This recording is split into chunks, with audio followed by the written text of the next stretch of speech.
সে চোখের জলে ভাসিয়ে ভগবানের নাম গুণগান গাই। হরে কৃষ্ণ কৃষ্ণ কৃষ্ণ কৃষ্ণ হরে হরে, হরে রাম রাম রাম হরে হরে, হরে কৃষ্ণ কৃষ্ণ কৃষ্ণ হরে হরে, হরে রাম রাম রাম হরে হরে। তাকে সকলে প্রশ্ন করে, তুমি কেন ভগবানের নাম গুণগান গাও? তুমি কি এমন বুঝেছ? সে বলতে থাকে, এই সংসার শরীর কেউ কারো না, আর আমার যে পরমাত্মা, সেই পরমাত্মা কখনো কাউকে ছেড়ে যায় না। একই কথা গীতার 2 নম্বর অধ্যায়ে 16 নম্বর শ্লোকে ভগবান বলছেন, না সৎ বিদ্যতে ভাব, না ভাব বিদ্যতে সৎ। অর্থাৎ এই সংসারের সমস্ত কিছুর মধ্যেই আমি আছি। শুধুমাত্র আমরা এই মায়াবদ্ধ জীব ভগবানকে চিনতে পারি না। যে কেন তবুও তোমার ভগবানের প্রতি এত আকর্ষণ কেন? প্রহ্লাদ বলছে, চুম্বক যেমন লোহাকে আকর্ষণ করে, ভগবান তেমন ভাবে আমাকে আকর্ষিত করে। তাই তো আমি ভগবানের নাম গুণগান গাই। আর যারা ভক্তরা এখানে এসেছেন, এমনই এক চুম্বকের আকর্ষণে ভগবানের নাম গান শুনতে এসেছে। তা না হলে এখানে উপস্থিত থাকা হতো না। কোন চরিত চুম্বক কাজ করেছে, তাই আপনার উপস্থিতি হয়েছে, তাই হরিনাম গুণগান শুনছেন।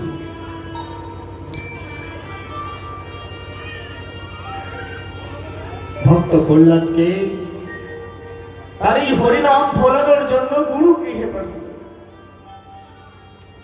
গৃহে পাঠিয়ে তাকে সাম দাম দণ্ড ভেদ সমস্ত যুদ্ধ কৌশল শেখানো।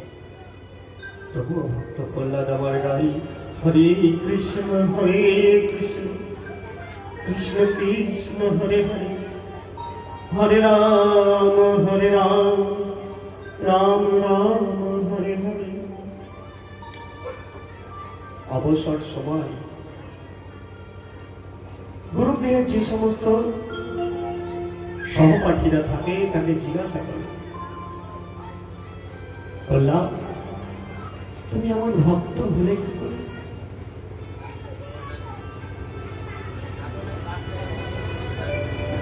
কেন তোমার ভগবানের প্রতি এত আকর্ষণ? ভক্ত প্রহ্লাদ তাদেরকে বোঝায়, হে বন্ধুগণ, এই জগতে আপন কেউ নেই। এই জগতে সমস্ত কিছু মায়া। যা কিছু নিজের বলে মনে হচ্ছে তা শুধুমাত্র মায়া।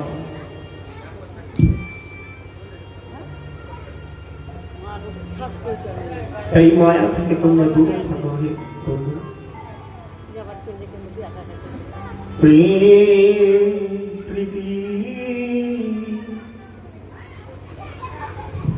ভালোবাসা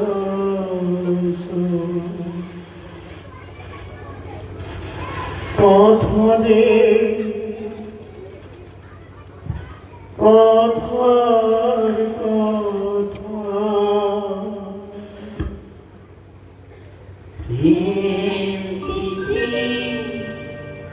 ভালোবাসা কথা যে কথা কথা, প্রেম প্রীতি ভালোবাসা কথা যে কথার কথা,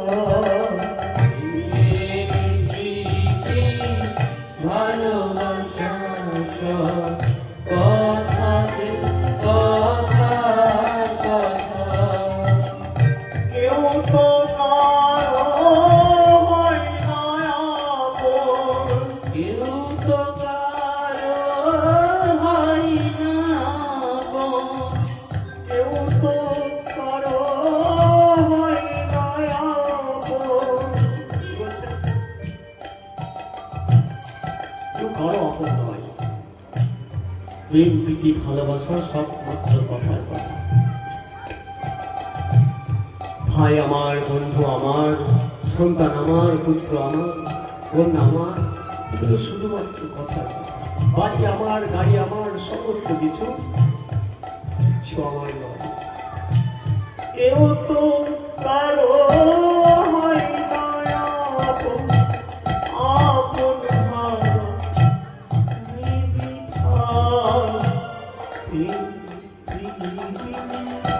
ভালোবাসা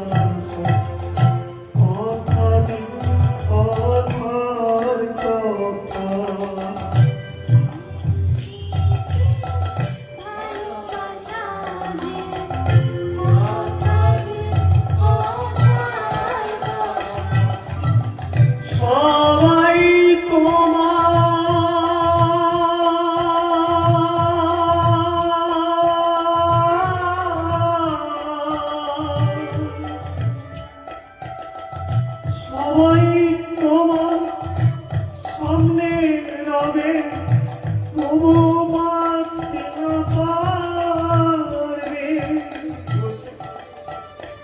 যেদিন এই পৃথিবী ছেড়ে আমাদের চলে যাওয়ার সময় হবে, সেদিন সকলে মিলে যদি দেহটাকে ঘিরে রাখে, আমাকে যেতে দেবে না, তবুও আমাদের চলে যেতেই হবে। মা কেউ ধরে রাখতে পারবে?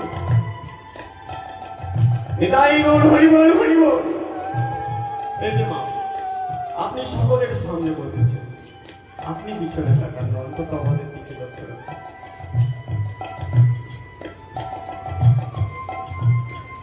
যেদিন আমাদের চলে যাওয়ার সময় হবে, সেদিন সকলে মিলে ঘিরে ধরেও আমাদেরকে আটকে রাখতে পারবেন।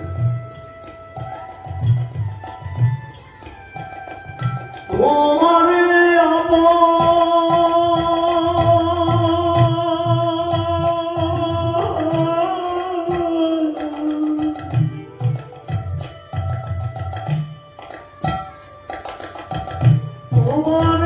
আপন রক্তেরই কেউ, তোমারই মুখে আগুন দেবে।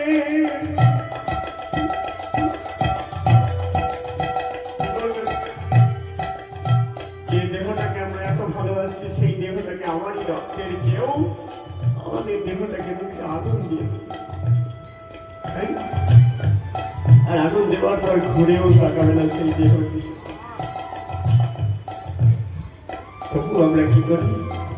যা কিছু পেয়েছি সব কিছু আপন ভেবে নিয়ে আনন্দে মত্ত হই, অহংকারে মত্ত হই।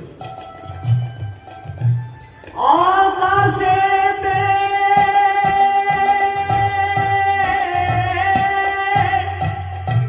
আকাশেতে উড়ছে যে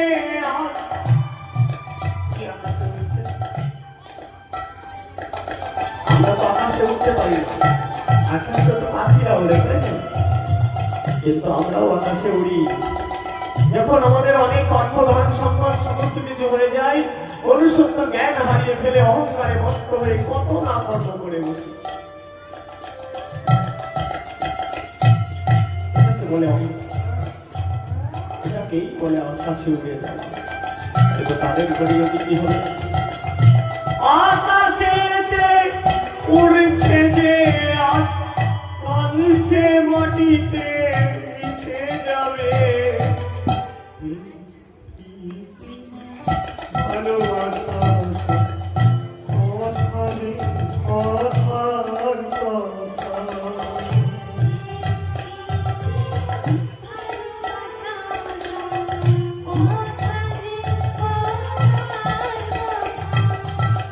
সুখের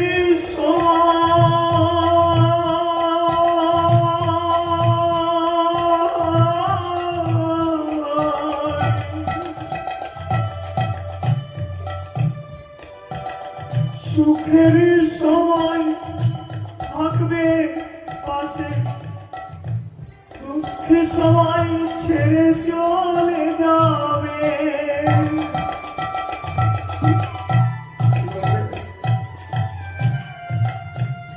যখন আমাদের সুখের দিন থাকবে, তখন আত্মীয় স্বজন, বন্ধু বান্ধব সকলেই আমাদের আপন করে দেবে। কিন্তু যদি দুঃখের দিন আসবে, যদি অসহায় সময় আসবে, আপনি যাকে সব থেকে বেশি আপন মনে করবেন তার কাছে গিয়ে আপনি পৌঁছাবেন, দেখবেন সেই দেবক হয়ে দাঁড়িয়ে গেছে, সবার আগে সেই দূরে চলে যাবে।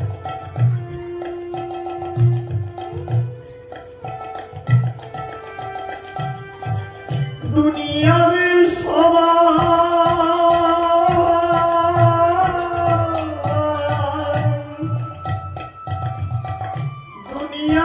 সবাই তোমার হয়ে তোমারই মন ভাঙবে, সব আপন হয়ে মিশে থাকবে, কিন্তু এই হৃদয়টা ভেঙে ছাড় করে দেবে।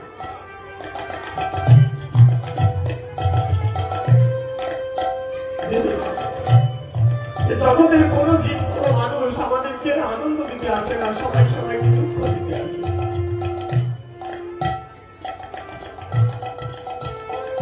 আমাদের মনটাকে ভেঙে দিয়ে যায়। দেখবেন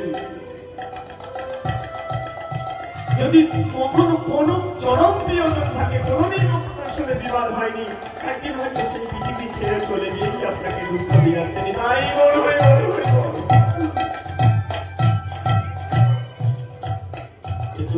আপনাকে দেবে,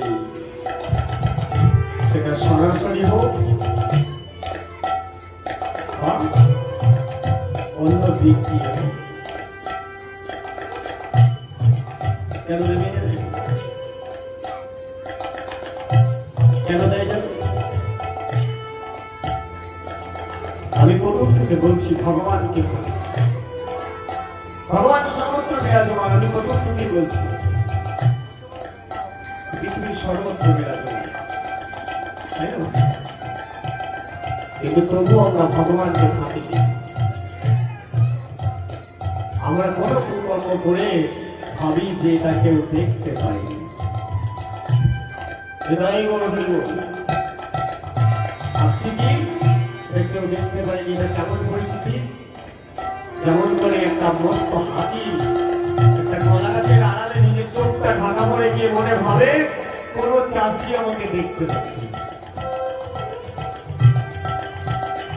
এমনই আমাদের এই অজ্ঞানতার অন্ধকারে আমাদের চোখ ঢাকা পড়ে যায়, আর ভাবি আমাকে কেউ দেখতে পাচ্ছে না। এই বিশ্বব্রহ্মাণ্ডের এক চরম বড় সিসিটিভি ক্যামেরা লাগানো আছে, সেখানে প্রত্যেকটা জীবের প্রতিটি কর্ম নির্ধারণ করছে, বিচার হচ্ছে। সেই সিসিটিভি ক্যামেরার আলো থেকে আমাদের কারো রেহাই, আর আমরা ফাঁকি দিচ্ছি। মানুষ এত চতুর জীব যে ভগবানের ফাঁকি দেয়।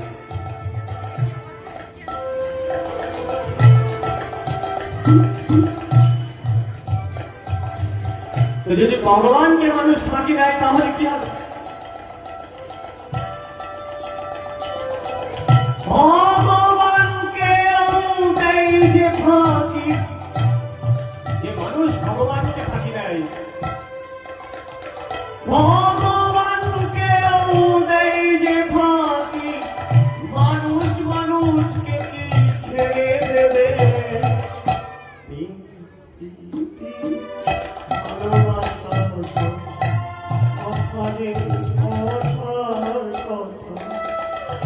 কেউ তো কারো হয় না আপন, আপন ভাবা তাই বিশ্বাস,